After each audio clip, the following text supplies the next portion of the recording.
Alhamdulillah, salatu wassalamu ala rasulillah wa ala alihi wa ashabihi wa man tabi'ahum bi ihsanin ila yaumiddin wa ba'du. Allahumma faqihna fid din wa 'allimna ta'wil. Allahumma rabbana zidna 'ilma warzuqna fahma. Allahumma inna nas'aluka 'ilman nafi'a wa la yunsa. Rabbi shrah li sadri wa yassir li amri wahlul 'uqdatam min lisani yafqahu qawli. Kita pertama bersyukur kepada Allah Subhanahu wa Ta'ala karena selama 1 bulan sebenarnya mau dibikin offline begini, kadar Allah selama 1 bulan puasa itu saya sakit. Jadi dari hari kedua sampai hari terakhir puasa itu kadar Allah itu saya sakit. Jadi tidak bisa kita offline di tempat ini. Kemudian salawat serta salam semoga senantiasa tercurah kepada Nabi kita Muhammad sallallahu alaihi wasallam. Beliau merupakan suri tauladan yang terbaik bagi kita sekalian.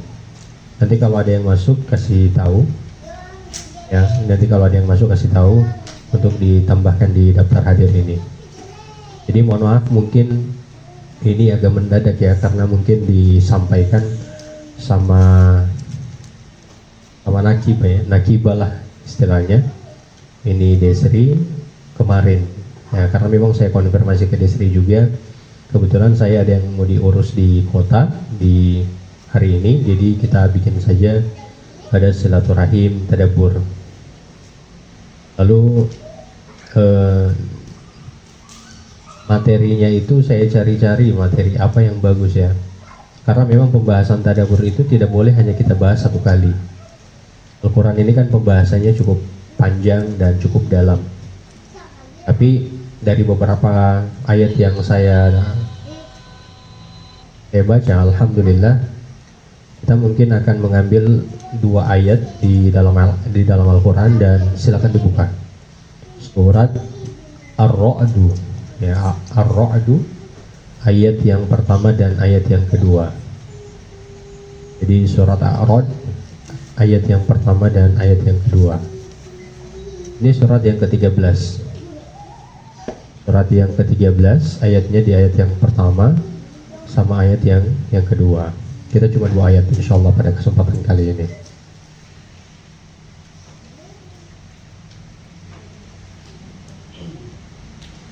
Dapat semuanya? Sudah ya?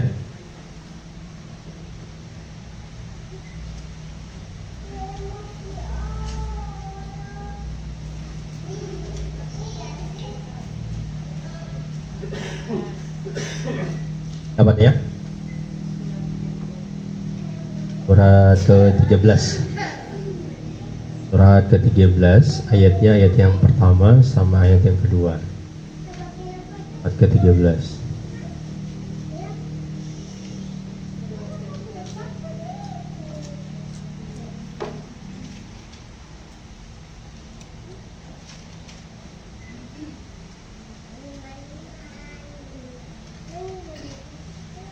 Yang baru di sini ya. Artinya barunya itu kalau di online ini sudah lama. Dari Olin Sipakaya. Tapi offline-nya baru kali ini ya. Iya.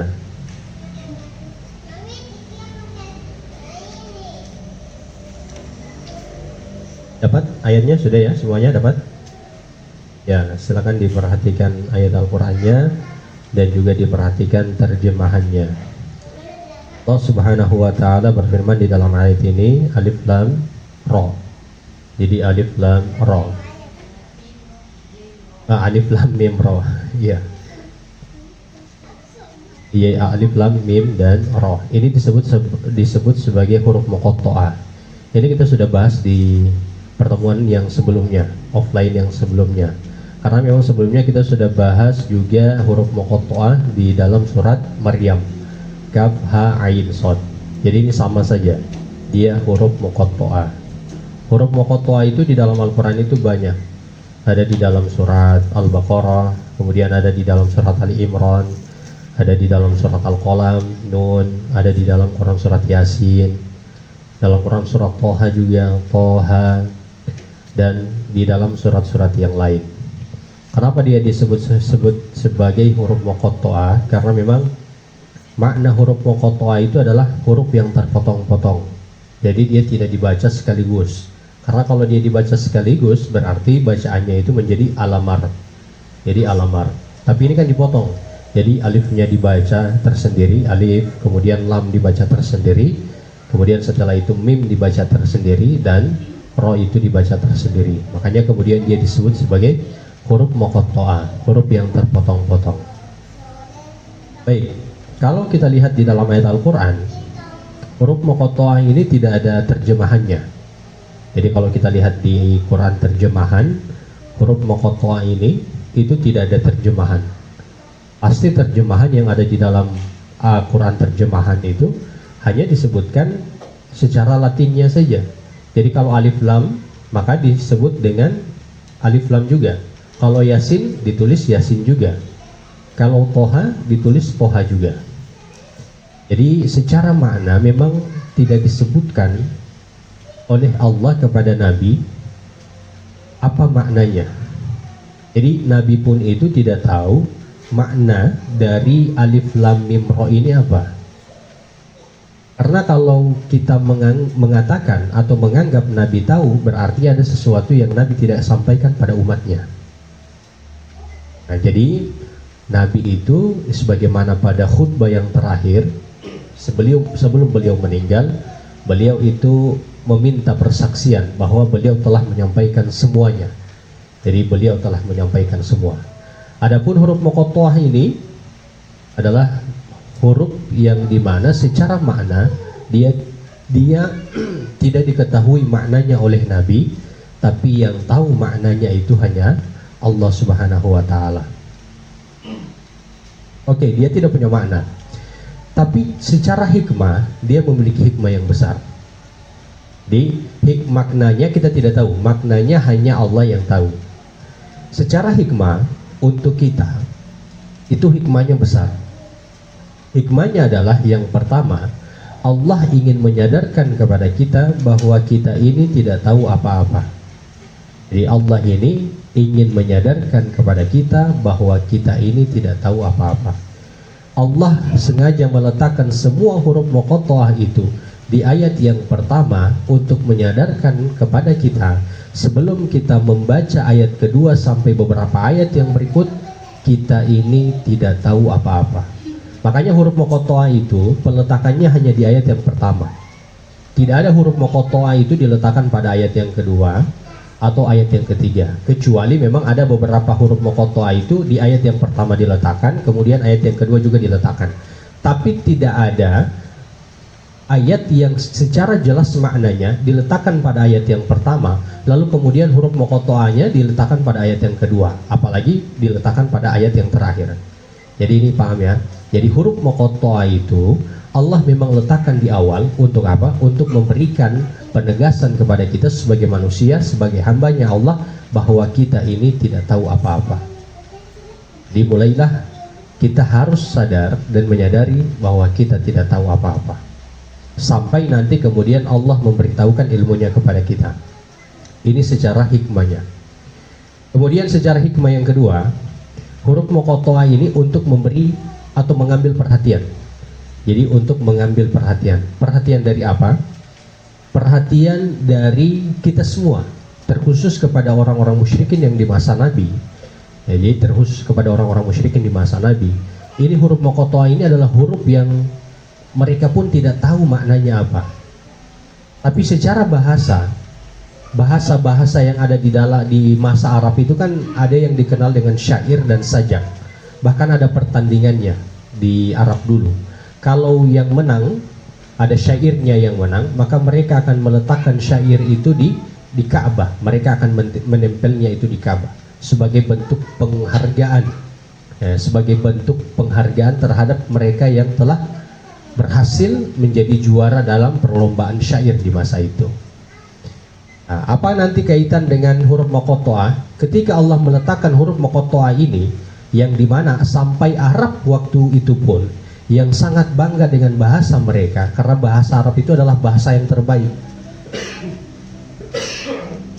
Bahasa Arab itu bahasa yang terbaik kalau dipahami secara baik dan benar. Maka huruf muqatta'ah ini untuk mengambil perhatian oleh orang-orang Arab. Jadi ketika mereka dibacakan alif lam mim ra, mereka itu langsung mengambil perhatian. Apa ini? Itu kenapa sampai setelah huruf muqatta'ah pasti pembahasannya tentang Al-Qur'an. Semuanya itu. Semua rata-rata ya, rata-rata biasanya setelah huruf muqatta'ah itu pasti pembahasannya itu setelahnya adalah Al-Quran. Karena untuk mengambil perhatian orang-orang Arab ataupun manusia kembali kepada Al-Quran. Baik, ini yang pertama, huruf muqatta'ah. Kemudian Allah berfirman dalam ayat ini, tilka ayatul kitab. Tilka ayatul kitab. Ini adalah ayat-ayat Al-Quran atau ayat-ayat Alkitab, itu tertuju kepada Al-Quran. Ini adalah ayat-ayat kitab ataupun Al-Quran. Di sini disebutkan tilka. Jadi tilka itu apa beda dengan zalika? Ini orang murojaah dulu.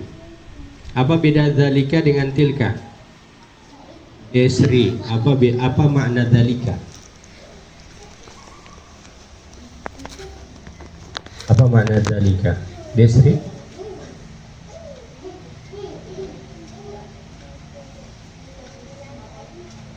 Apa zalika?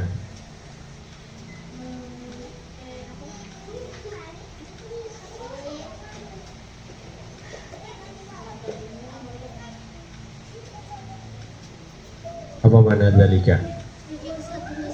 Ya kan ada hadza, kemudian hadhi. Kemudian ada zalika, ada tilka.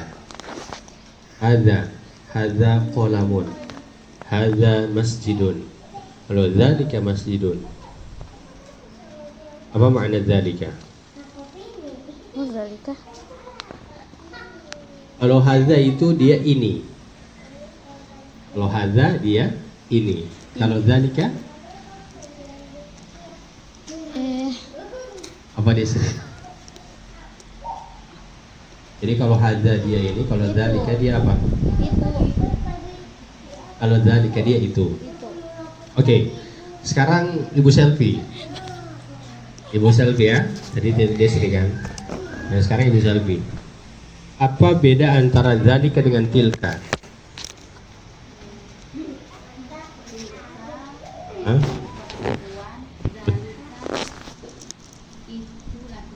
Betul.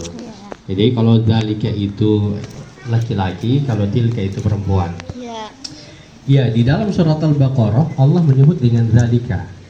Ya, di sini Allah menyebut dengan tilka. Kenapa? Karena disebut di sini tilka karena di sini adalah ayatun. Ayatun. Kalau di bahasa Arab yang kemarin muslimatun. Kan? Apa beda antara muslimatun sama muslimatun? Bedanya apa? Nur Laila. Bedanya apa? Muslimatun sama muslimatun. Nur Laila. Boleh Pak bisik-bisik. Apa ya? Boleh itu. Apa? Nur Laila. Muslimatun dengan muslimatun. Bedanya apa? Kalau muslimatun berapa orang?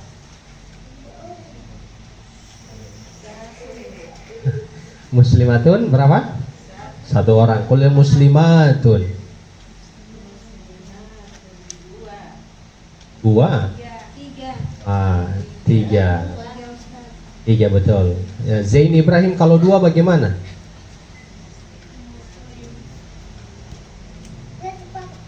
Muslimat. Betul, muslimatani atau muslimataini. Itu kan masih ingat kan? Iya, lupa banyak. Ya tidak apa-apa, nanti insya Allah meroja lagi. Ya baik. Kenapa di sini pakai tilka bukan zalika? Karena memang ayatun itu secara kata dia katanya pakai kata perempuan. Jadi itu jawabannya. Ini kita lihat ke bahasanya dulu ya.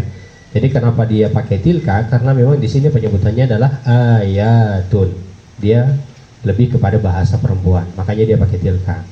Di sini Allah sebutkan tilka ayatul kitab. ini adalah ayat-ayat kitab atau Al-Quran. Jadi ayatun itu artinya adalah tanda. Dan ayatun, mana ayatun itu dia banyak tapi sedikit, terbatas. Gitu ya.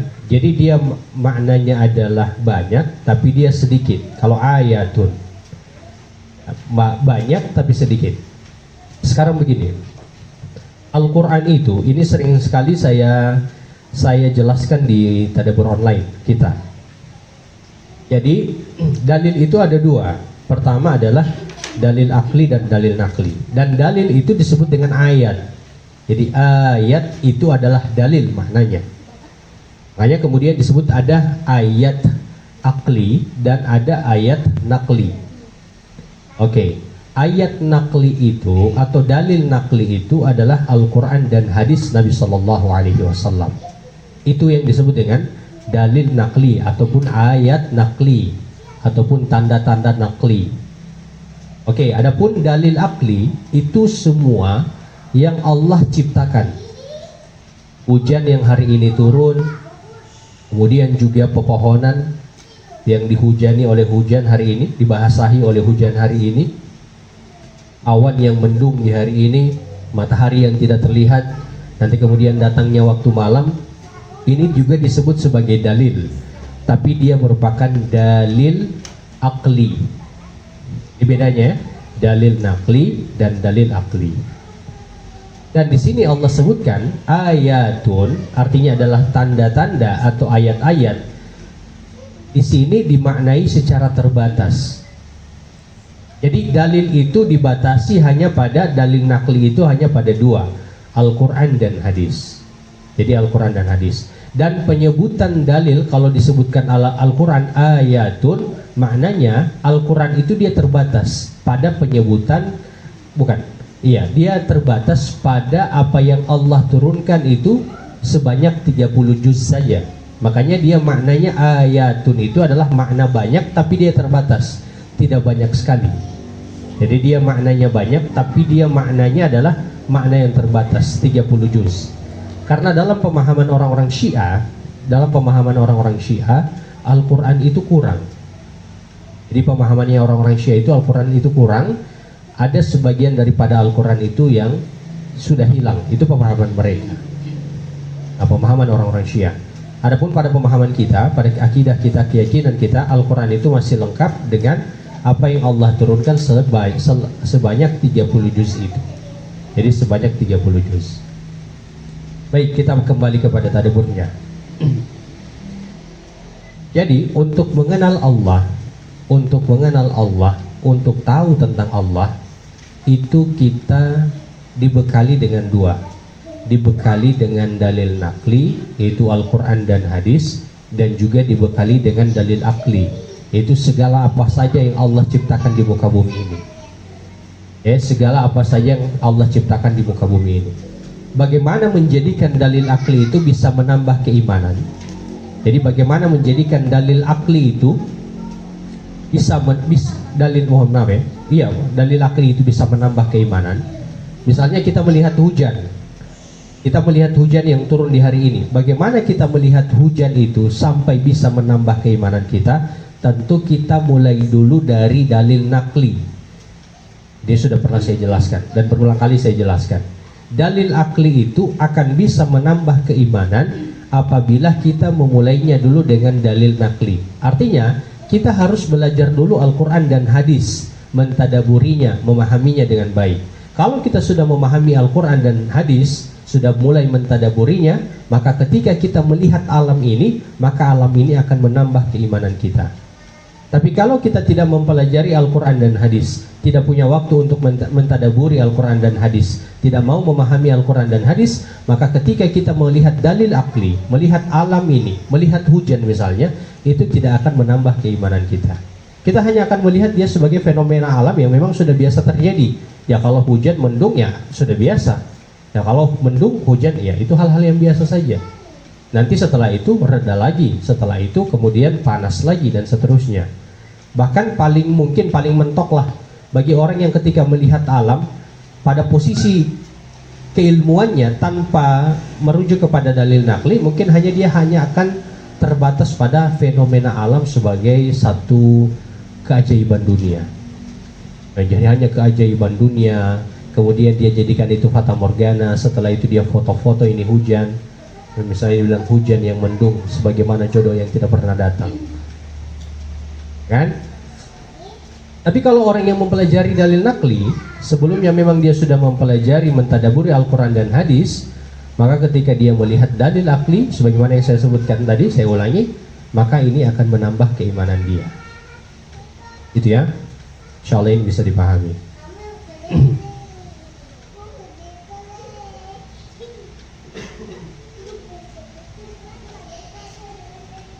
Kemudian kenapa Allah sebutkan tilka di dalam ayat ini? Kenapa tidak disebutkan hadza dan hadhihi?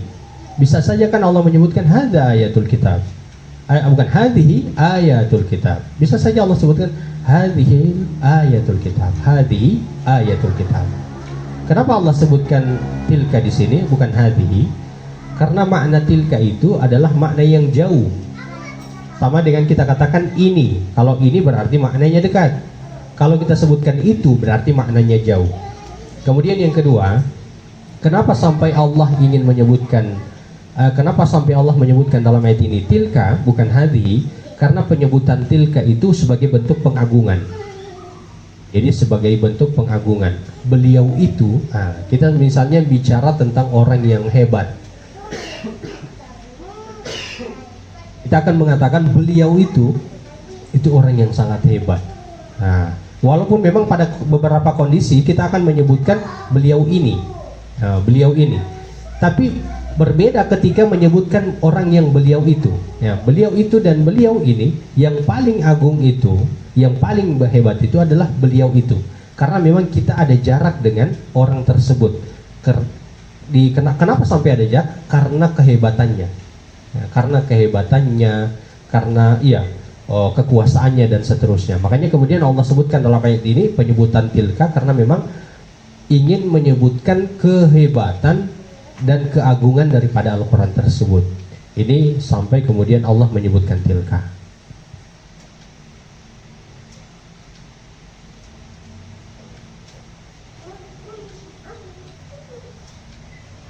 Ya.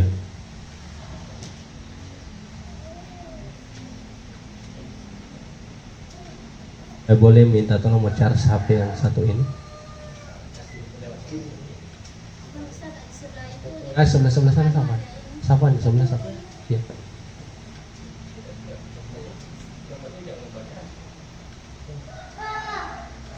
Ya. Kita lanjut ya. Kemudian Allah berfirman, "Walladzi unzila ilaika mir rabbika bil haqq."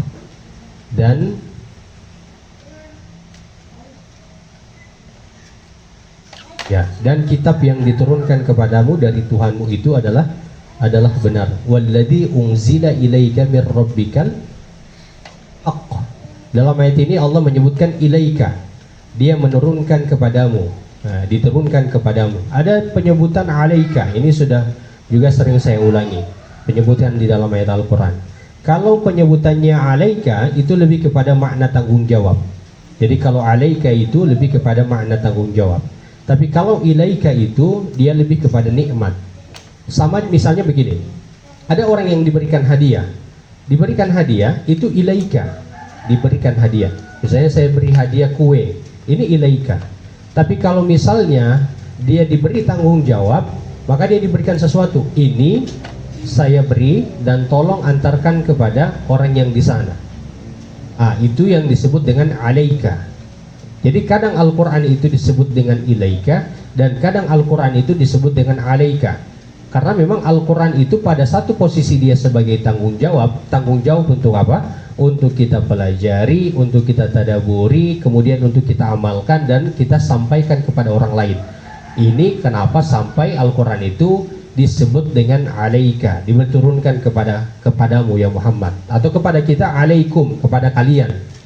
Alaina, kepada kita semua. Tapi kalau disebut dengan ilaika dalam beberapa kesempatan Al-Quran, memang Al-Quran itu juga dia merupakan nikmat. Jadi dia itu merupakan nikmat. Makanya Rasulullah itu pernah meminta kepada seorang sahabat untuk dibacakan ayat Al-Quran, untuk dibacakan ayat Al-Quran, karena memang Nabi merasa bahwa bacaan ayat Al-Quran itu merupakan nikmat, ya, merupakan nikmat. Jadi itu ya. Kadang Al-Quran itu disebut dengan alaika, dan kadang juga Al-Quran itu disebut dengan ilaika. Sabar, kita hanya 2 ayat ini. Ini baru ayat yang pertama. Walladzi unzila ilaika min rabbika bil haqq. Di sini disebut dengan unzila. Kalau misalnya disebutkan pada ayat yang lain, pasti seringkali, bukan sering juga, pasti akan menemukan penyebutan nazzala. Ada nazzala, ada anzala. Apa bedanya? Kalau nazzala itu dia lebih kepada turun, menjelaskan prosesnya. Karena memang Al-Quran itu diturunkan kan selama 22 ataupun 23 tahun. Jadi 12 tahun di Mekah dan 10 tahun di Madinah. Turunnya Al-Quran secara berangsur-angsur selama 12 tahun dan 10 tahun itu, proses turunnya itu kadang disebut dengan nazzala.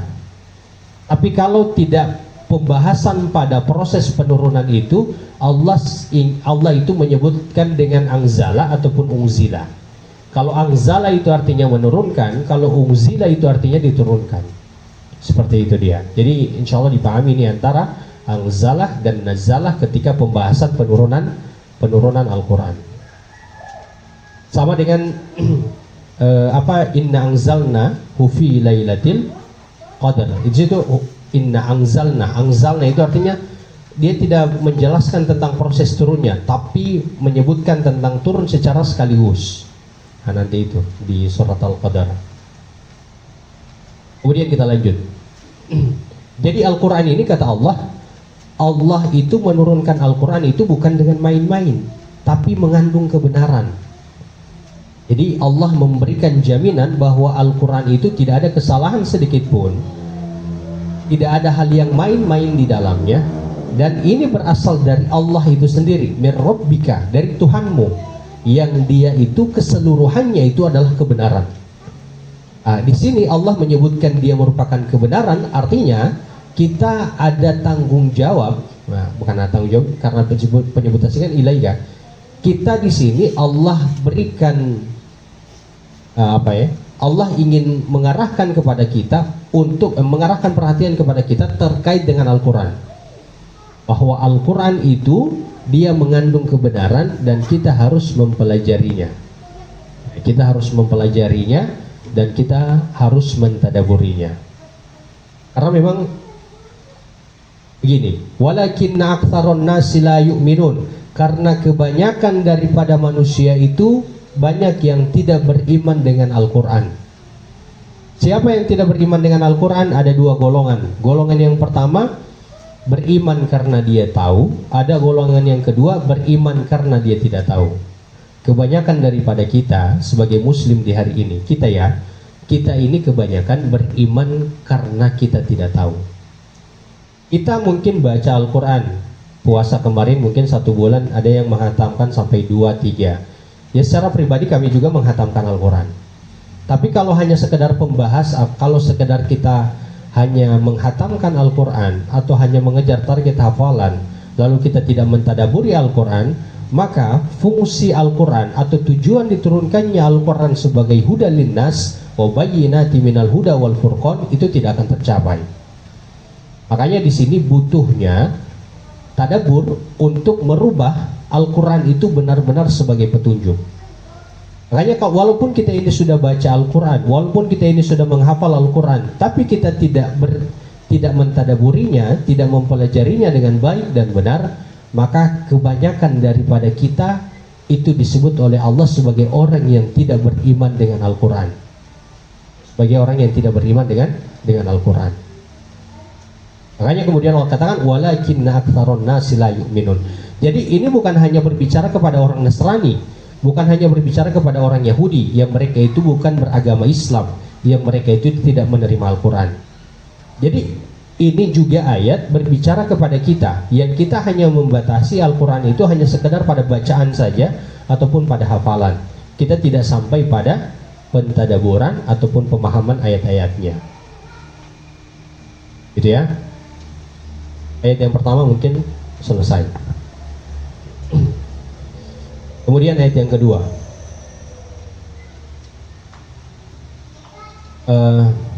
Mungkin saya juga beri penguatan. Kenapa kita harus mempelajari ayat Al-Quran? Ini seringkali dan ulang-ulang ini saya bahas ini. Jadi di dalam surat Al-Asr itu memang kita harus merojaah, karena memang di dalam ayat Al-Quran itu seringkali Allah mengulangi tentang pembahasan yang ada. Di surat Al-Baqarah, pembahasan tentang surga itu Allah sering ulangi. Tentang neraka itu Allah sering ulangi. Tentang adab itu Allah sering ulangi. Itu pun Allah sering ulangi di beberapa surat berikut. Kenapa Allah mengulangi pembahasan tentang surga, tentang neraka, tentang adab itu sering Allah ulangi? Karena memang pada dasarnya manusia itu nasia. Nasia itu artinya lupa. Jadi harus diingatkan terus menerus. Kita manusia ini, kita ini seperti ibarat HP. Kita ini ibaratnya HP. Jadi karena kita ini hidup, maka ada di mana kita itu sering kehilangan ingatan. Bukan hilang kesadaran ya, beda hilang kesadaran dan hilang ilmu. Jadi ada hilang ilmu, ada hilang kesadaran. Kalau hilang kesadaran itu orang yang pingsan dan orang yang gila, dan juga orang yang koma, itu orang yang hilang kesadaran. Adapun orang yang kehilangan ilmu, itu dia tidak mesti hilang kesadarannya.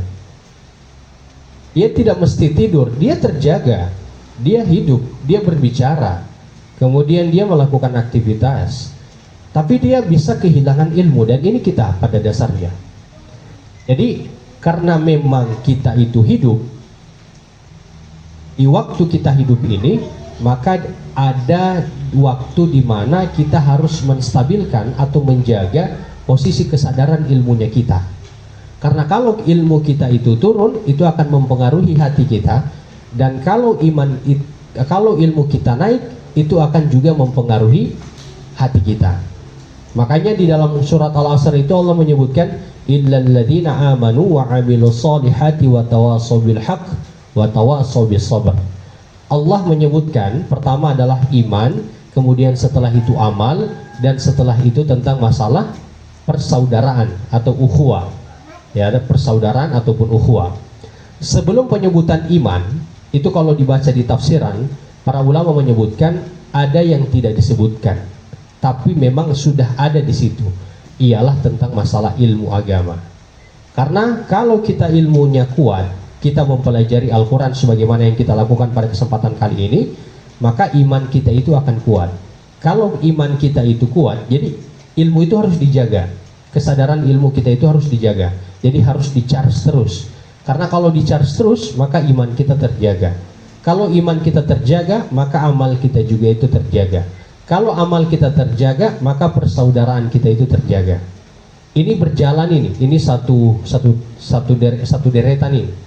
Ya, satu deretan. Artinya, kalau persaudaraan kita itu rusak, itu karena disebabkan amal kita yang rusak. Kenapa amal kita bisa rusak? Karena memang iman kita itu rusak.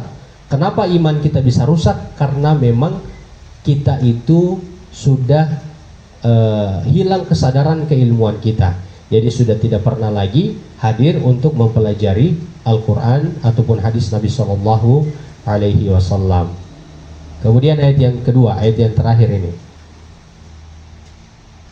Ayat terakhir ya, ayat yang kedua. Ada yang bisa baca ayat yang kedua? Silakan dibaca Ibu Elvi. Oh iya, Dewi. Ayat yang kedua silakan dibaca.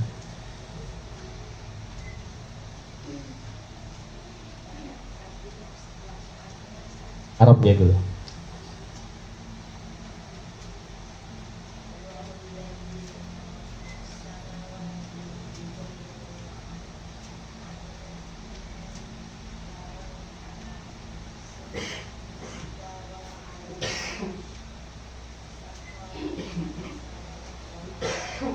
Ya, alhamdulillah. Baik, di sini Allah sebutkan Allahul ladzi rafa'as samawati bighairi amadin tarawunaha. Biasa di dalam ayat yang lain Allah menyebutkan khalaqas samawati. Biasa juga Allah menyebutkan badi'us samawati. Kenapa, apa bedanya? Kalau rafa'a itu maknanya adalah meninggikan. Jadi kalau rafa'a itu artinya meninggikan ataupun mengangkat.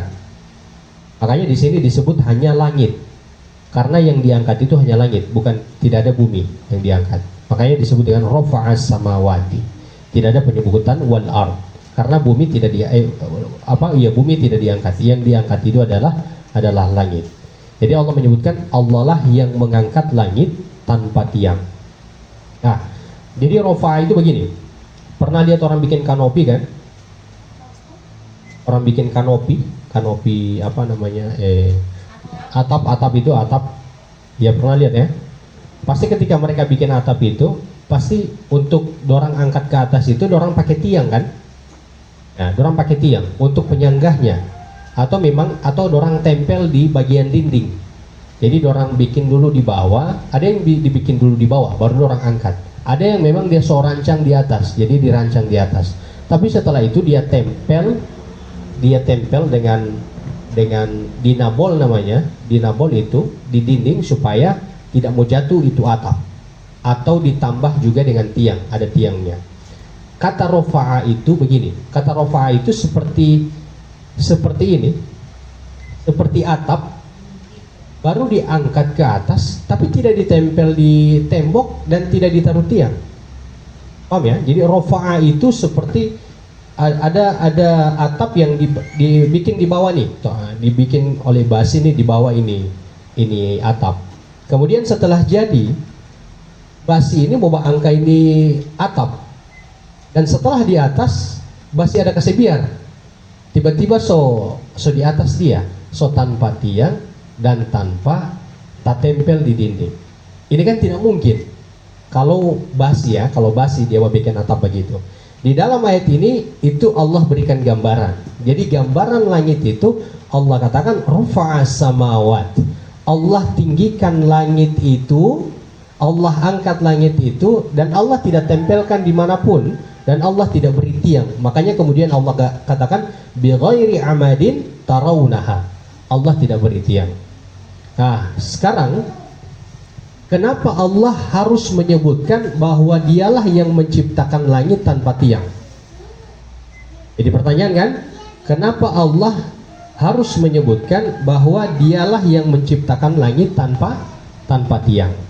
Begini, masih ingat Ponari? Ponari masih ingat? Ponari itu anak di Jawa. Kemudian dia itu dapat batu dari petir. Baru batu itu mau dicelup-celupkan di air, orang-orang pergi sama dia. Pernah lihat di YouTube kan? Iya. Ya, apalagi yang ibu, pokoknya usia-usia 30-an, 40-an pasti tahu Ponari itu. Sekarang dia sudah dewasa. Jadi Ponari itu dia dipercaya ada batu yang dari langit, petir, lalu kemudian batu itu batu ajaib. Nah, sehingga orang-orang mulai datang ke dia untuk dicelupkan air dari batu itu dengan DP tangan. Nah, baru dicup. Jadi ada orang yang sakit datang ke dia, ada orang yang sakit datang ke dia, ada orang sakit datang ke dia, kemudian minta air, minta celupan itu, dan dianggap itu bisa menyembuhkan. Kira-kira saya tanya ini, apa alasan sampai banyak masyarakat datang ke Ponari itu? Apa alasannya? Keyakinan apa yang mereka bawa sampai mereka harus datang kepada Ponari itu, yang anak kecil itu di masa itu? Keyakinan apa?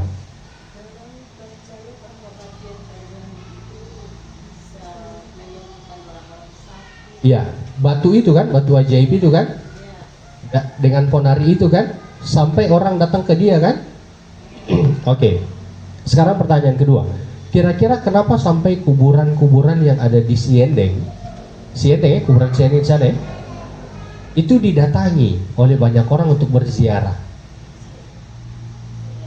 Apa kuburan yang di atas itu di arah ke laut?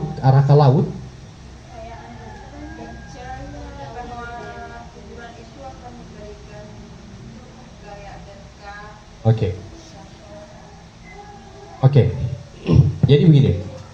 Kenapa sampai Allah menyebutkan bahwa Dia itu menciptakan langit dan bumi, menciptakan langit tanpa tiang? Karena kebanyakan manusia itu datang kepada orang lain untuk meminta keberkahan dan meminta kesembuhan dengan keyakinan orang itu ajaib, bisa melakukan sesuatu yang di luar dari apa yang tidak bisa dilakukan oleh manusia yang lain. Paham?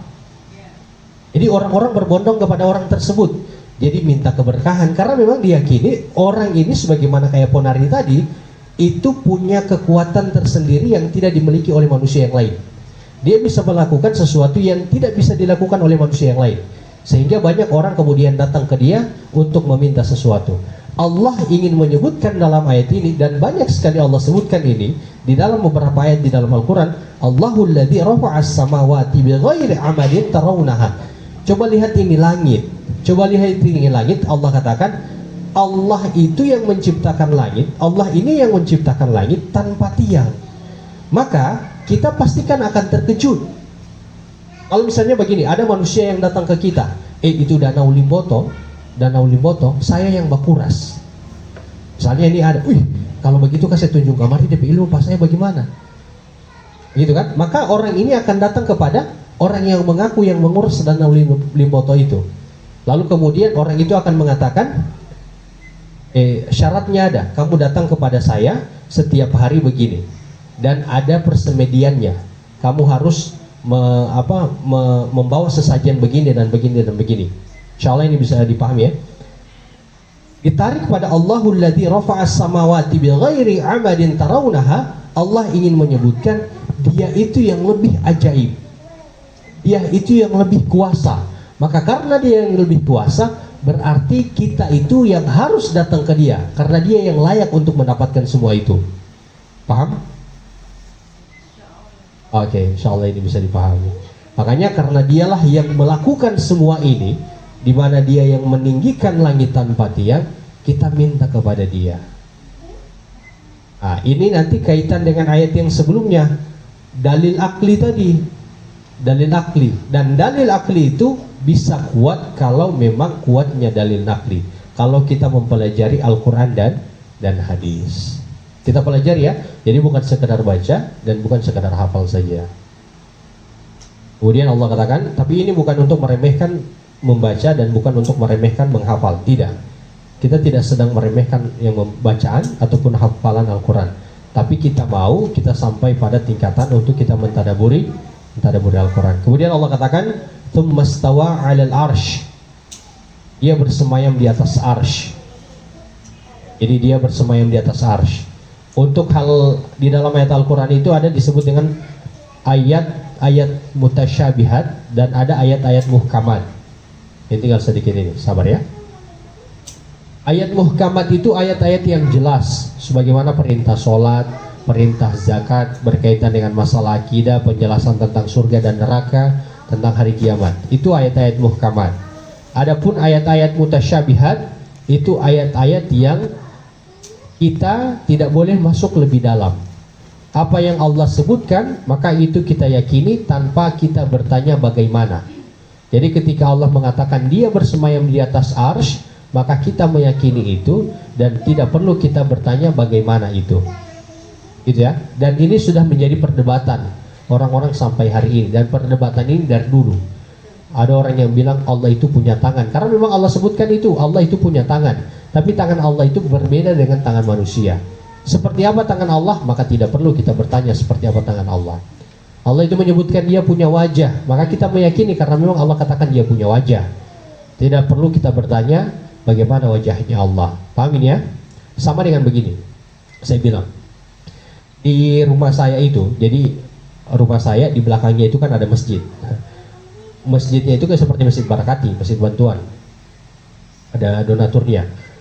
Itu masjid, kalau misalnya saya bilang begini, di dalam masjid itu, posisi masjid di sana kan disebut dengan Masjid Al-Ukhwah. Itu lebarnya 15 kali 15. Di dalamnya itu ada 4 tiang. Lalu kemudian di dalamnya itu atapnya itu agak naik sedikit karena ingin memperlihatkan bagian kubah. Kubahnya itu lebih besar daripada kubah Barakati. Nah sekarang dari penjelasan yang tadi, saya suruh untuk Antunna semua yang 7 orang ini untuk menggambar masjid. Kira-kira gambaran antunna ini sama atau tidak semuanya? Tidak sama. Dan kira-kira gambaran itu sama dengan yang sebenarnya atau tidak? Tidak sama. Makanya kemudian ketika Allah menyebutkan dia punya wajah, kita tetapkan saja dia punya wajah. Tanpa kita tanya seperti apa, kaifiatnya bagaimana, kita kembalikan kepada Allah. Karena dia yang menyebutkan itu. InsyaAllah ini bisa dipahami. Kemudian mungkin ayat berikut, nanti setelah ini kita tanya jawab ya. Allah katakan wasakhkhara syamsa wal qamar, dan dialah yang menundukkan matahari dan bumi. Sakhkhara ini artinya menguasai. Kullu yajri li ajalin musamma. Dialah yang menguasai matahari dan bumi, dan dialah yang mengurus ataupun mengatur matahari dan bumi ini pada edarannya. Jadi dia yang mengatur matahari dan bumi ini pada edarannya. Sehingga matahari itu dia tidak pernah terlambat, walaupun memang ada perbedaan waktu. Setiap 4 hari matahari itu dia turun ataupun naik 2 menit. Nah sekarang kan azan maghrib itu 17:59 kalau wilayah Bualemo. Kalau wilayah kota di sini itu 17:56 atau 57. Dan itu akan terus 4 hari berikut dia akan menjadi 17:54. Kemudian 4 hari berikut dia akan menjadi 17:51 sampai biasanya sudah dekat-dekat setengah 6. Nah itu maghrib. Baru kemudian setelah dekat-dekat setengah 6 dia naik lagi. Makanya ada maghrib itu yang dekat-dekat setengah 7. Ada juga maghrib yang dekat-dekat setengah 7. Tapi itu dia hanya beredar di situ. Dia tidak akan sampai pada waktu isya. Jadi tidak pernah kita dapati isya itu waktu maghrib. Tetap waktu isya di waktu jam 7 lewat itu tetap waktu isya. Tidak pernah akan kita dapati dia di waktu maghrib. Allah ingin menyebutkan dalam ayat ini bahwa dialah yang mengatur semuanya. Oke, sekarang jadi pertanyaan. Gini, motor itu kan kalau masih baru bagus toh. Nah, tapi apalagi kalau dipakai perempuan. Nah, kalau dipakai perempuan 5 tahun masih bagus atau tidak? Nah, kalau tidak diganti oli? Apalagi kalau misalnya perempuan cuma tahu pakai dan tidak tahu lihat oli, itu bisa cepat rusak itu. 5 tahun pasti sudah mulai rusak itu motornya itu. Jadi sudah mulai rusak motornya. Kenapa? Apa kaitan dengan motor ini? Jadi Allah ini ingin menyebutkan bahwa wasakhkhara, dia bukan hanya menguasai tapi juga dia mengurusi matahari ini dengan panasnya, panas yang tetap sama. Dari masa Nabi Adam sampai sebelum masa Nabi Adam, panas matahari ini Allah menjaganya supaya bisa apa? Bisa menyesuaikan dengan tubuh kita yang ada di hari ini. Bahkan panasnya matahari ini di setiap negara itu beda-beda, dan Allah mengatur itu semua. Allah itu mengatur semua itu. Tidak pernah kita yang ada di Gorontalo ini tidak pernah kita mendapati ada salju. Oke, di sini. Tapi di beberapa negara ada salju kan? Ada salju. Dan di tempat-tempat yang dimana ada salju itu mereka tidak punya musim panas yang panjang. Beda dengan kita musim panasnya panjang. Tidak ada saljunya di kita, dari kita kecil sampai kita dewasa ini tidak ada saljunya. Itu menandakan bahwa memang Allah itu sakhkhara syamsa wal qamar. Allah itu mengatur matahari dan bulan. Kullu yajri li ajalin musamma. Pada garis edarnya Allah menentukan semua itu. Jadi Allah ini dari tadi menyebutkan dalil akli. Di ayat yang pertama Allah menyebutkan dalil nakli, yaitu Al-Quran dan hadis. Nah, di dalam ayat yang kedua Allah ini menyebutkan dalil akli. Kemudian mungkin terakhir ini ya, Allah menyebutkan di sini yudabbirul amr, dan Allah itu yang mengatur semuanya, mengatur kita. Terus terang begini, ini mungkin saya mau sebutkan di sini. Kenapa saya ke kota? Sebenarnya saya ini pengurusannya urus paspor. Jadi saya urus paspor karena memang ada Bur Mu'alaf itu bilang, Ustadz, nanti Ustadz umroh dengan kita tanggal 28 April ya. Tapi masalahnya tidak jadi. Karena penutupan tanggal 13 April itu mereka sudah pengurusan visa haji. Makanya kemudian saya mendadak dikabari tadi pagi, padahal saya sudah daftar di imigrasi dari 4 hari lalu. Tapi ini berita sudah disampaikan dari bulan Desember. Qadarullah akhirnya dikonfirmasi, Ustaz belum jadi. Oke, saya bilang tidak masalah, tidak apa-apa. Karena memang posisinya yang memanggil saya untuk umroh atau memanggil kita semua itu bukan secara personal, itu adalah haknya Allah Subhanahu wa taala. Ada di kehidupan itu begini, ada kehidupan itu begini. Ada kehidupan itu dia jalan. Kita nih tujuan kita ini jalan lurus. Tapi pada kenyataannya jalan lurus ini adalah ikhtiarnya kita. Pada kenyataannya Allah membelokkan kita pada beberapa tempat. Jadi membelokkan kita pada kiri maupun kanan. Dan itu tidak kita rencanakan di awal kita berikhtiar. Tapi ini urusan dunia, bukan urusan akhirat. Kalau urusan akhirat, bicara urusan agama, kalau tak belok itu sesat itu. Jadi kalau tak belok itu sesat. Kalau tak belok kiri, oh berarti itu sudah mulai bikin dosa itu. Tapi kita bicara tentang ikhtiar masalah urusan dunia. Jadi awalnya mungkin kita sudah ikhtiar nih, jalan. Nah, kemudian ketika kita jalan, ada saja pada perjalanan itu harusnya kita ingin sampai pada tujuan tersebut, ternyata kita terhalangi. Akhirnya tidak jadi. Ternyata kita pada pertengahan jalan itu berbelok pada kiri dan kanan. Makanya di waktu saya ke kota, ada tempat-tempat yang tadi saya PGA-kan itu saya tidak sangka harus mau ke situ. Dan Allah arahkan ke situ, ke kiri ke kanan, menghabiskan waktu bertemu dengan ini, ke sini dan ke sini. Dan ada banyak pelajaran di situ. Oke? Makanya kemudian Allah sebutkan di sini yudabbirul amr. Dia yang mengatur urusan kita. Kita sekedar berikhtiar. Ikhtiarnya kita seperti ini, nanti pada perjalanannya berkaitan dengan urusan dunia, kita akan dapati, dan itu banyak terjadi di kita. Kita akan belok. Oh kok saya jadi di sini? Itu sama dengan urusan ini, kuliah. Ada yang pernah, saya mau kuliah di SMA, saya mau ambilnya ini. Ternyata setelah masuk kampus jadi beda jurusan. Ada yang di sini begitu? Ada ya? Ada? Ada kan? Nah, ada. Saya juga begitu.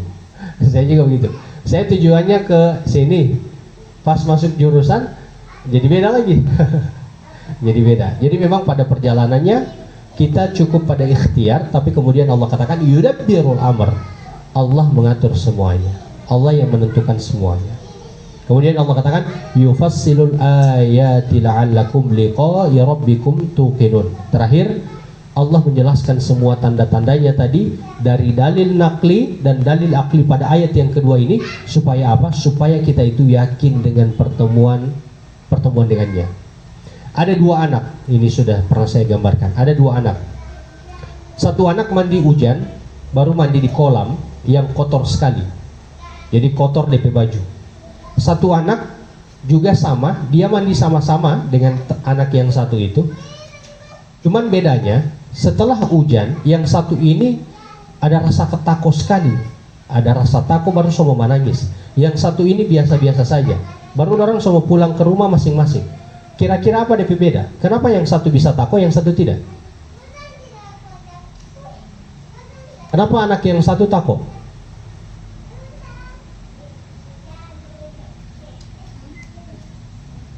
Kenapa anak yang satu takut? Yang sudah punya anak bisa jawab. Jadi kira-kira nih yang sudah punya anak, Ibu Elvi, Ibu Selvi, sudah Nur Laila, yang sudah punya anak ini, kira-kira anak ini ada mandi hujan baru main di got. Kira-kira nih dia pulang ke rumah, kenapa dia sampai takut dan semua menangis? Dimarahi oleh siapa? Nah, di sini kemudian Allah katakan biliqa'i rabbikum tuqinun. Jadi Allah katakan orang-orang yang beriman itu adalah orang-orang yang yakin dengan pertemuan dengan Tuhannya. Paham ya? Jadi karena dia yakin dia akan bertemu dengan Tuhannya, maka selama dia berada di dunia, dia menjaga dirinya dari perbuatan maksiat dan kemudian tetap berada pada perbuatan baik.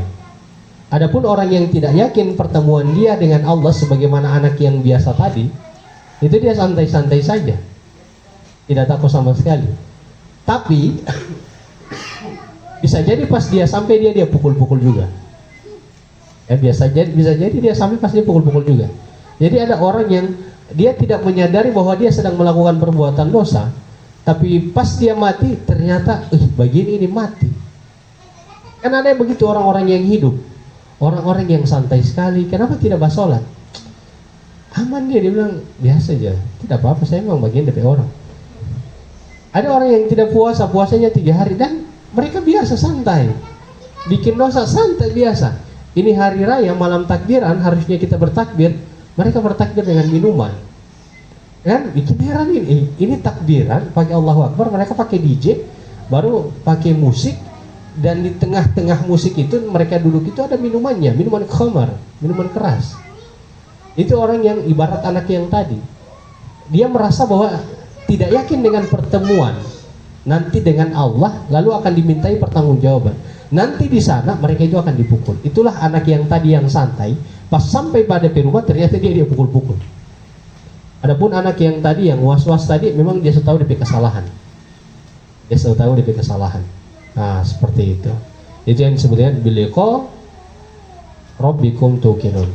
Dan mungkin terakhir, hiduplah. Ini saya kasih kasih motivasi tentang hidup ini.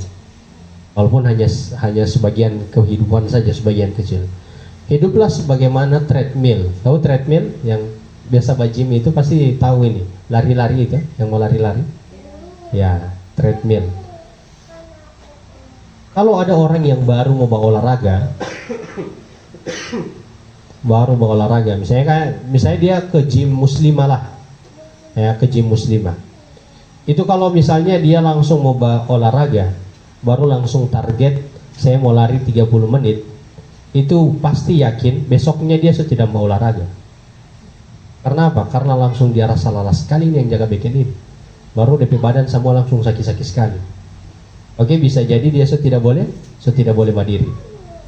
Oke. Itu kehidupan treadmill yang salah.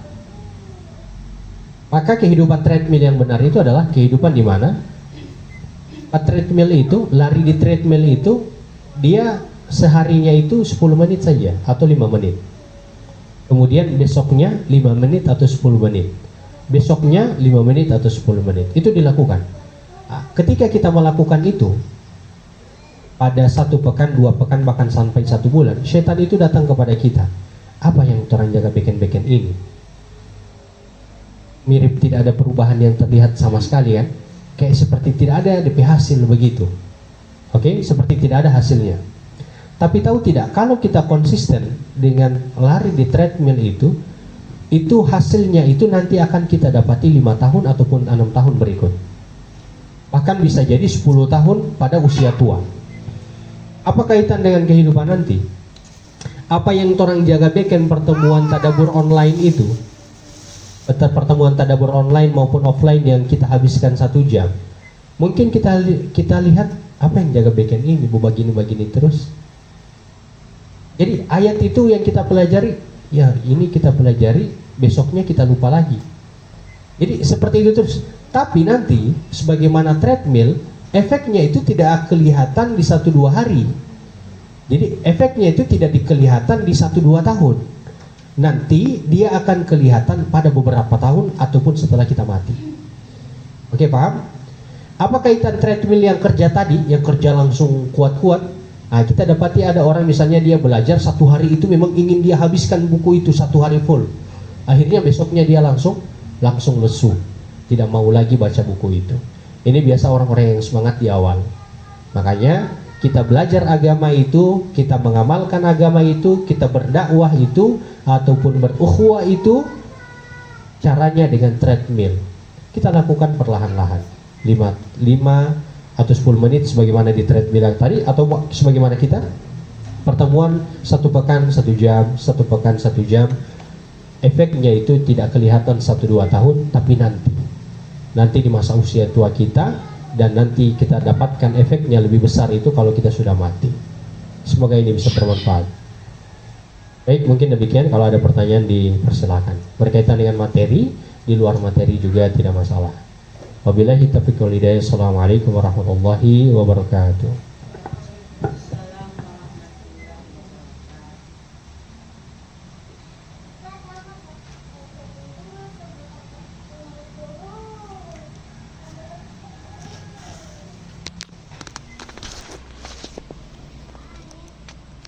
Itu aman, memang sudah biasa. Kayak misalnya di rumah ini toh, baru kemudian dia ingin keluar mau ke sawah ke Nur Laila, dan dari sini kemudian ke Nur Laila. Yang penting sudah ditahu jalan ini aman, memang sudah biasa aman, maka itu sudah menjadi hal yang diperbolehkan untuk perempuan tersebut untuk keluar. Kalau misalnya jalannya tidak aman, itu perempuannya tidak bisa keluar. Gitu. Jadi dia menutup aurat, kemudian jalannya itu aman. Kemudian yang ketiga, ini dia keluar di waktu malam hari ini, pertama untuk keperluan darurat ataupun untuk kebaikan. Tidak boleh untuk hal yang sia-sia. Tidak boleh untuk hal yang sia-sia. Apalagi hal yang maksiat. Seperti itu.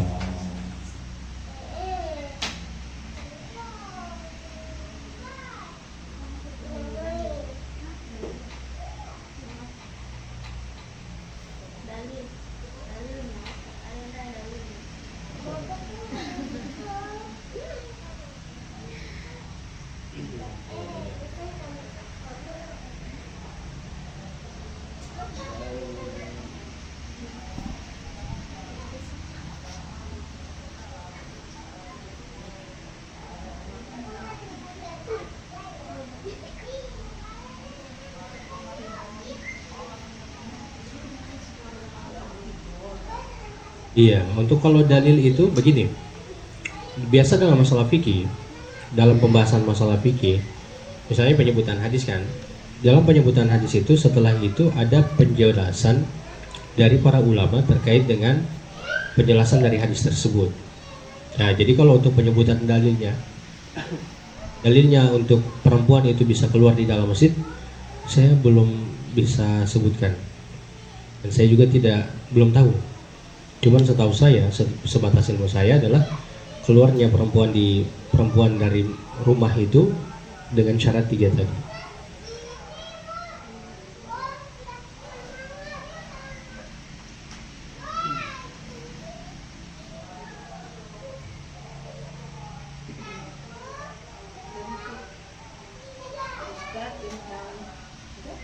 Iya, mungkin ada dalilnya. Sebentar Ibu ya.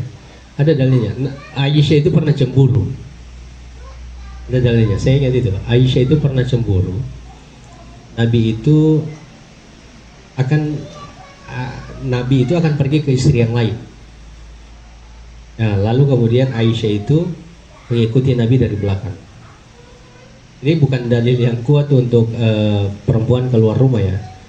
Tapi pada kesempatan itu Nabi sebenarnya ingin pergi ke kuburan Baqi. Ingin pergi ke kuburan Baqi. Lalu kemudian diikuti oleh Aisyah dari belakang. Jadi ini menunjukkan bahwa yang penting perempuan itu menutup auratnya. Kemudian yang kedua, dia aman dari fitnah di perjalanan. Kemudian yang ketiga itu dia tidak keluar untuk perkara yang sia-sia ataupun perbuatan maksiat. Sayangnya hari ini banyak hari ini ya, itu sudah mulai banyak terdengar dimanapun berada perempuan yang bukan mahram itu. Ini kita bukan bicara orang yang tidak belajar ya, orang yang belajar, bahkan orang yang bercadar. Itu banyak orang yang sudah berpacaran sama ikhwal lagi, baru berbonceng-boncengan. Itu sudah mulai banyak terdengar itu. Dan ini yang sangat disayangkan. Akan pergi ke kajian sama-sama, boncengan. Biasanya perempuan dikasih turun di sebelah sebelum masuk masjid itu. Ini banyak kasusnya ya. Jadi pernah dapat kasusnya begini, tapi kami diamkan, kami tegur itu secara langsung. Gitu, Allahu'allam. Ya, silakan Ibu Elvi.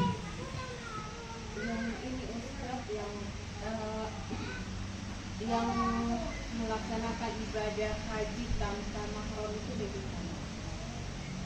Ya, melaksanakan ibadah haji tanpa mahram itu memang ada yang sangat kuat, ada yang sangat keras sekali sampai mengatakan tidak boleh. Tapi ada para ulama menyebutkan begini, para ustadz menyebutkan begini, ulama kontemporer ya hari ini, kalau dia punya teman, artinya teman secara kelompoknya, kalau kita ini teman secara kloternya, jadi teman kloter. Kalau umroh itu teman travelnya, jadi teman travelnya itu, maka itu sudah dianggap sebagai orang yang bisa menjadi pelindung bagi dia. Jadi satu kawasan itu, satu grup itu, satu kloter ataupun satu travel umroh itu. Kemudian yang kedua, dianggap perjalanan itu aman bagi perempuan tersebut. Kalau sekarang kan alhamdulillah aman. Amannya di mana? Karena memang sudah ada pengawasan dari pemerintah. Jadi pengawasan pemerintah itu dari awal keberangkatan sampai kemudian mereka itu sampai. Setelah itu pun mereka ketika sampai, mereka kembali pun itu pengawasan pemerintah. Ketika mereka di Saudi, kemudian balik lagi ke Indonesia. Jadi pada perjalanan pun mereka tetap dianggap aman. Yang tidak aman itu sebagaimana yang dilakukan oleh yang naik sepeda. Kalau laki-laki tidak masalah. Ada kan yang naik sepeda kemarin kan ke Bau Umroh itu kan? Sama? Tahu kan itu yang naik sepeda itu kan? Kalau perempuan yang melakukan itu tidak boleh. Karena perjalanan yang dia lakukan itu belum menjamin keamanan. Jadi belum ada jaminan aman selama perjalanan tersebut. Jadi perempuan itu tidak boleh melakukan itu. Gitu. Jadi kalau yang di pesawat memang sudah ada pengawasan dari pemerintah dan dijamin keamanan mereka. Satu kloter ataupun satu travel tersebut. Nah, kalau umroh ada namanya umroh backpacker. Nah, kalau umroh backpacker ini yang tidak boleh. Apalagi kalau misalnya perempuan itu pergi sendiri. Backpacker itu ada kalanya mereka hanya pergi sendiri atau 2 orang. Ini sudah mulai banyak ini umroh backpacker ini. Ada perempuan 1 atau 2 orang kemudian pergi, ini tidak boleh. Karena memang perjalanannya aman, tapi tidak ada timnya. Tidak ada tim sebagaimana satu kloter ataupun satu travel itu sebagai penanggung jawab. Allahu a'lam. Seperti itu. Itu kalau tanpa mahram itu bukan termasuk karena tidak mampu, bukan seperti itu tergolong. Bukan apa? Kan haji itu kan bagi yang mampu, bukan karena tanpa mahram itu bukan termasuk salah satu karena tidak mampu sama-sama dengan mahram, itu bukan tergolong di situ kan? Tidak. Jadi ada yang memang keras sekali, pendapat yang keras sekali, yang menyebutkan pokoknya tidak boleh pergi kecuali harus dengan mahramnya, dengan anaknya kah, dengan suaminya kah, ataupun dengan saudaranya. Tapi ada yang pendapat yang tidak sampai sekeras itu. Yang penting menjamin bahwa perempuan itu punya satu komunitas, jadi punya kelompok, sebagaimana yang saya sebutkan tadi, kloter ataupun kelompok umroh tadi, kelompok travel umroh itu. Nah, yang penting ada itu. Tapi juga ada pendapat yang menyebutkan kalau umroh bagi perempuan, karena umroh pertama itu wajib sambil menunggu haji, maka umroh pertama ini yang diperbolehkan dengan jaminan yang tadi, jaminan keamanan, kemudian ada kelompoknya. Adapun umroh yang kedua, maka lagi tidak, dia harus memiliki mahram yang secara hakiki, saudaranya kah, suaminya kah, ataupun anaknya. Wallahu a'lam. Seperti itu.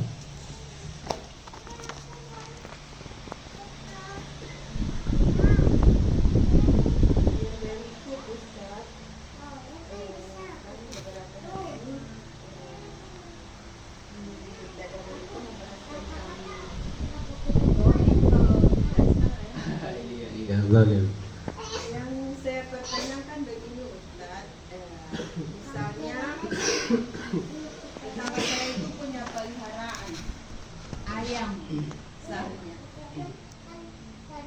Nah, itu peliharaannya itu setiap hari datang di rumah, pasti buang kotoran itu di teras, dan setiap hari saya selalu itu cuci kotorannya. Terkadang saya jengkel itu Ustaz. Nah, bagaimana itu? Apakah saya kesal? Apakah ini yang punya ayam ini dia dia termasuk berdosa atau memang tidak ada dosa sama sekali karena ketidaktahuannya ini. Dia tidak tahu ini peliharaannya ini seringkali ini buang kotoran di teras saya dan setiap hari itu harus saya cuci. Jadi kalau menyapu teras itu pasti dicuci itu Ustaz. Karena memang banyak kotoran ayam di situ. Iya. Baik. Coba siapa tetangganya Ibu Elvi di sini? Baik. Ya, jadi gini. Itu pembahasan tentang masalah zalim di ayat Al-Qur'an itu di pembahasan kita di grup itu. Kan saya bilang begini. Perbuatan buruk itu ada dua. Yang pertama karena apa? Karena apa? Karena tidak sengaja ataupun karena kebodohan. Yang kedua itu karena tabiat ataupun keras kepala. Iya kan? Di dalam Al-Quran itu Allah seringkali menegur orang Yahudi karena mereka itu melakukan perbuatan buruk itu disebabkan tabiat mereka, keras kepalanya mereka. Jadi itu di dalam ayat Al-Quran itu seperti itu. Sebenarnya masih ada banyak penjelasan di grup itu, tapi saya sudah tidak dijelaskan lagi. Semua jadi lebih banyak. Kalau sudah lebih banyak orang yang tidak membaca. Jadi semua di skip kasar saja itu. Terkadang sebelum saya jawab itu ke Ibu Elvi, karena kita ini dianggap sebagai seorang muslim lebih mengedepankan sifat maaf, sehingga orang itu mulai meremehkan ataupun apa bahasanya bukan meremehkan, apa namanya, mulai pandang enteng, apa bahasanya ya, pandangan ini apa di bahasa Indonesia bagus dan baik ya, benar ya, apa ya, jangan begitu, sudah dia orang jaga sholat, sudah jangan begitu, dia itu orang baik. Pernah dengar begitu kan? Jadi seakan-akan muslim itu memang boleh untuk dizalimi karena kebaikan itu, karena memang yang diutamakan itu adalah rasa maaf. Jadi muslim itu sampai dipandang seperti itu, sudah memang begitu dia, biar orang tidak marah. Ikat ke sana sapi pada rumah, jangan dia marah, tidak, dia orang baik. Mama, ada begitu kan? Ada. Yang begitu itu yang masalahnya. Agama kita ini mengatur pertengahan. Jadi agama kita ini mengatur pertengahan. Makanya kemudian saya sebutkan ada dalam satu pembahasan, ada memang pembahasan di dalam kitab Riyadhus Shalihin itu keutamaan memberi maaf dan juga menerima maaf. Jadi memberi maaf, meminta maaf dan menerima maaf. Meminta maaf dan menerima maaf, itu ada keutamaannya. Tapi ada juga pembahasan di dalam kitab para ulama, bahkan di dalam ayat Al-Quran itu terkait dengan kerasnya sikap tegasnya muslim itu terhadap orang-orang yang memiliki tabiat keras kepala. Tahu tidak Yahudi pada perang Khandaq ketika mereka itu berkhianat, itu kan orang Yahudi itu tinggal di Madinah. Dalam perlindungan orang-orang beriman. Lalu pada perang Khandaq munculnya serangan dari pasukan musyrikin. Ada Khandaq itu artinya apa? Parit itu. Di situ kemudian ternyata orang-orang Yahudi itu telah bekerja sama dengan orang-orang musyrikin untuk menyerang orang-orang beriman. Tahu tidak? Ketika orang musyrikin kembali, maka Nabi menyuruh untuk membunuh orang-orang Yahudi itu yang menjadi pengkhianat. Jadi pada satu kesempatan memang kita harus melihat kesalahan yang dilakukan ini karena kebodohan. Maka di situ peran tentang keutamaan memaafkan itu ada. Jadi keutamaan memaafkan itu ada. Tapi kalau kita melihat ada orang yang memang dengan sengaja dan keras kepala, maka di sini boleh diberi peringatan yang kuat. Sebagaimana yang dilakukan oleh Nabi mendoakan kebinasaan. Sebagaimana kita juga mendoakan kebinasaan kepada Presiden Amerika dan Presiden Israel. Ya, jadi agama kita ini pertengahan. Bagaimana dengan ini? Dengan orang yang dengan DP ayam atau DP peliharaan masuk di rumah-rumahnya kita. Kita boleh bersikap keras karena Islam itu menjaga hak setiap dari kita. Islam itu menjaga setiap haknya manusia, bahkan bukan cuma muslim, orang-orang kafir pun itu haknya dijaga. Jadi kalau ada muslim yang mencuri kan dipotong tangan kan? Itu dalam hukum Islam. Itu muslim sekalipun dia yang dia curi itu hartanya orang kafir, berlakunya tetap potong tangan. Jadi berlakunya itu tetap potong tangan. Maka pada posisi yang tadi Ibu Elvi bisa bersikap tegas. Caranya seperti apa? Dengan melaporkan, dengan memberitahukan kepada yang pemilik ternak. Kalaupun dia tidak mau atau tidak menggubrisnya, maka bisa dilaporkan kepada pemerintah. Jadi dilaporkan kepada pemerintah.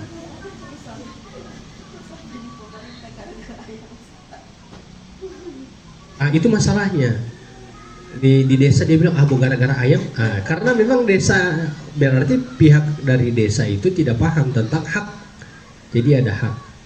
Tahu kurban di tempat kami, di masjid kami di sana, itu sampai makanan kami tidak suruh sapi itu makan yang dari kebun orang lain.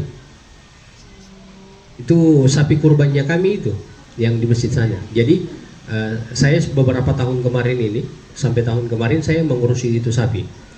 Jadi sapi itu sudah ada penjaganya, tapi saya berikan syarat. Kalau mau ikat di mana sudah ditanya itu boleh. Jadi kalau tidak boleh jangan di situ, sekalipun itu hanya rumput. Kan terkadang ada orang yang remeh temeh, tiba-tiba ada yang coba arit di situ, coba arit, ambil itu rumput dan tidak pernah bertanya. Buang sampah pun sebenarnya begitu. Memang kita sering teledor. Pokoknya buang sampah di halaman orang, di halaman rumahnya orang. Itu juga zalim itu. Kalau dia angkat tangan, dia bilang dia angkat tangan semoga tidak dapat jodoh, bisa jadi itu. Ya dapat bisa tidak mendapat jodoh itu. Makanya pernah ada kisah seorang sahabat yang difitnah. Ada kisah seorang sahabat yang difitnah. Baru sahabat itu, ini dijelaskan oleh Ustadz Budi Asari di Khalifah Trans 7. Dia difitnah terkait dengan wanita. Lalu kemudian fitnah ini menyebar di penjuru Madinah. Lalu dia mengangkat tangan. Dia angkat tangan, ya Allah perburuk kehidupan dia panjangkan umurnya dan perburuk kehidupannya di masa tua. Itu dia doa begitu. Jadi dia bilang panjangkan umurnya dan perburuk kehidupannya di masa tua. Tahu tidak apa? Di masa tuanya itu dia menjadi orang yang buruk. Pokoknya orang yang pikun, orang yang jadi, mohon maaf ya, jadi pakai baju setengah dan seterusnya. Jadi orang yang pikun begitu. Baru ditanya, ada orang yang tanya, kenapa kamu sampai seperti ini? Lalu kemudian orang itu mengatakan, karena doanya si ini, si yang berdoa ke dia, dan dia mengatakan dia sangat yakin itu karena doanya. Jadi makanya kenapa saya bilang itu, saya tekankan doa di grup itu, saya ingin menyadarkan bahwa doa orang zalim itu bahaya sekali. Doa orang yang zalim itu bahaya sekali. Yang terzalim ya itu bahaya sekali. Makanya jangan pernah ini. Sama juga dengan kita sering bercanda, mohon maaf ini bagi yang belum menikah ini, mohon maaf. Sama dengan kita bercanda kiamat tidak melaku-laku dan seterusnya kan. Itu kalau misalnya mereka mengangkat tangan, itu bisa bahaya itu. Makanya Islam itu menjaga hati, bukan cuma menjaga harta, kemudian apalagi yang ke darah, tapi juga kehormatan. Kehormatan ini urusan hati. Urusan hati itu, sakit hati itu dijaga kehormatannya itu. Cuma orang kan baku taman. Jadi biasa jo, itu tidak pakai itu. Kita harus menjaga kehormatan muslim. Mungkin terakhir ada lagi kalau ini. Tidak apa-apa pembagian harta warisan itu dibagi secara rata. Dibagi secara rata kalau memang itu sudah merupakan keinginan dari pihak keluarga. Ini syubhat ini. Ini tidak boleh. Berarti mengedepankan hukum manusia daripada hukum Allah. Itu tidak boleh. Jadi yang harus kita kedepankan itu adalah hukum Allah dulu. Jadi kalau ingin bagi waris secara rata, maka caranya begini. Dibagi waris dulu. Misalnya perempuan dapatnya setengah, laki-lakinya dapatnya satu. Itu dibagi dulu berdasarkan dengan hukum waris dan diberikan dulu berdasarkan dengan hukum waris. Jadi misalnya saya misalnya begini, saya laki-laki nih dapat 2, kemudian Ibu Elvi saudara saya, Ibu Elvi dapat 1, kemudian Ibu Selvi dapat 1. Oke, setelah itu selesai nih. Nah, jadi dibagi dulu berdasarkan dengan hukum waris. Nanti setelah tadi, karena memang saya dapat 2, saya ingin baginya rata, maka dia bukan hukum bagi waris lagi, tapi saya bersedekah ataupun memberikan hadiah dari harta yang saya miliki, dari apa yang saya dapatkan dari bagi waris itu kepada Ibu Selvi dan Ibu Elvi. Paham?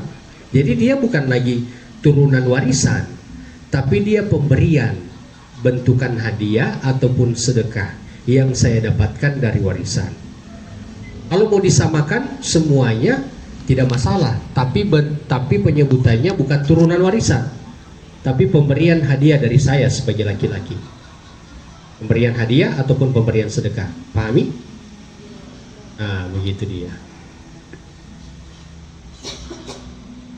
Wah, ada orang tua punya anak 3. Kemudian anak yang 3 ini pendekatannya ke anak ya.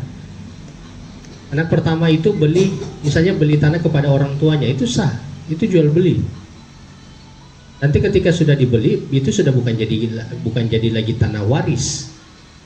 Itu sudah jadi kepemilikan dari yang membeli, walaupun itu adalah anaknya.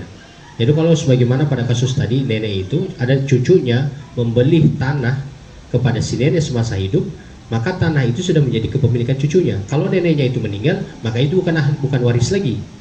Jadi bukan harta waris lagi, karena dia sudah berpindah kepemilikan. Nah, karena yang diwarisi itu adalah harta yang masih dimiliki. Harta yang masih dimiliki, bukan harta yang sudah berpindah tangan. Begitu. Ingatan untuk kita semua, memang kita harus menjaga keimanan ini dengan belajar agama. Jadi jangan lupa kita untuk senantiasa belajar, karena dengan belajar itu sebagaimana tadi akan menguatkan iman, iman akan menguatkan amal, dan amal akan menguatkan ukhuwah kita, persaudaraan kita. Subhanakallah wa bihamdika asyhadu an la ilaha illa anta astaghfiruka wa atubu ilaik. Assalamualaikum warahmatullahi wabarakatuh.